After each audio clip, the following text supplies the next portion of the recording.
ಈ ನಮ್ಮ ಕೊತ್ತೆಗಾಲ ಈ ಕಡೆ ಗಡಿ ಭಾಗ ಇದೆಯಲ್ಲ, ಈ ರಾಜೂರು ಲಂಕೆ, ಇದು 3 ಮಂತ್ಸಿಂದ ನಿಮ್ಮ ಗಮನಕ್ಕೂ ನಾನು ತಂದಿದ್ದೆ. ಅವತ್ತು ತುಂಬ ಇದೆಲ್ಲ ಇಶ್ಯೂ ಆಗಿತ್ತು. ಆನೆದು ನೋಡಿ, ನಿನ್ನೆನೂ ಕೂಡ ಇಲ್ಲೇ ಒಂದು ಸುಮಾರು 100 ಜನ ಗ್ರಾಮಸ್ಥರು ಬಂದಿದ್ದಾರೆ, ಮೇಡಮು ಬಂದಿದ್ದಾರೆ, ನಾನು ಬಂದಿದ್ದೀನಿ.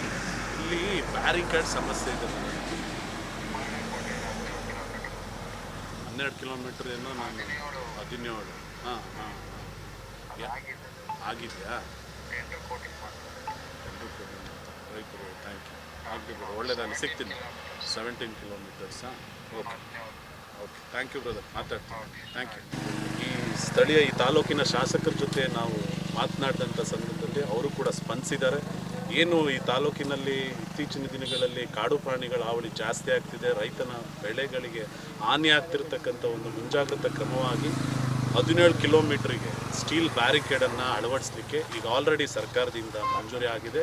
ಟೆಂಡರ್ ಪ್ರಕ್ರಿಯೆ ನಡೀತಿದೆ ಅನ್ನೋ ಒಂದು ಮಾತನ್ನು ಈಗ ತಾನೇ ನಮಗೆ ದೂರವಾಣಿ ಮೂಲಕ ತಿಳಿಸಿದ್ದಾರೆ. ಈ ಸಂದರ್ಭದಲ್ಲಿ ನಾನು ಸ್ಥಳೀಯ ಶಾಸಕರನ್ನು ಕೂಡ ನಮ್ಮ ಕರೆಗೆ ಸ್ಪಂದಿಸಿ ಈ ಸಮಸ್ಯೆಗೆ ಒಂದು ಪರಿಹಾರ ಕೊಡಿಸ್ತಕ್ಕಂಥ ನಿಟ್ಟಿನಲ್ಲಿ ಅವರು ಕೂಡ ಮುಂಜಾಗ್ರತಾ ಕ್ರಮವಾಗಿ 17 ಕಿಲೋಮೀಟ್ರು ಸಂಬಂಧಪಟ್ಟಂತೆ ಏನು ಸ್ಟೀಲಿ ಬ್ಯಾರಿಕೇಡ್ಗೆ ಅವರು ಕೂಡ ಈಗ ಟೆಂಡರ್ ಪ್ರಕ್ರಿಯೆ ಆರಂಭ ಮಾಡಿದ್ದೀನಿ ಅಂತ ಹೇಳಿದ್ದಾರೆ. ಇದು ನಿಜಕ್ಕೂ ಸ್ವಾಗತಾರ್ಹ ಮತ್ತು ಸಂತೋಷಕರವಾದಂಥ ವಿಚಾರ. ಹಾಗಾಗಿ ಶಾಸಕರಿಗೂ ಕೂಡ ನಾನು ಅಭಿನಂದನೆ ಸಲ್ಲಿಸ್ತಾ